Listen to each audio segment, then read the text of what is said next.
नमस्कार मंडळी, आज आपण वेगळं काहीतरी करणार आहोत म्हणजे रवा पोहे बाईट.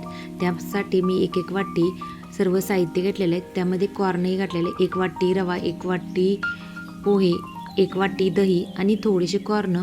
आता त्यामध्ये सैंधव मीठ मी चवीनुसार घातलेलं आहे आणि काळी मिरी अर्धा चमचा घातलेला आहे, म्हणजे चवी किंचितची वेगळी लागते. आता हा सर्व गोळा एकत्र मळून घेतलेला आहे. छोटे छोटे बाईट्स करून घेतलेले आहेत. इकडे स्टीमरमध्ये तेल लावून घेतलेलं आहे आणि जे आपले बाईट्स होते ते स्टीम करण्यासाठी ठेवून दिलेले आहेत. 10 ते 15 मिनटं आपण स्टीम करणार आहोत. तोपर्यंत आपण इकडे दुसरी तयारी करूया.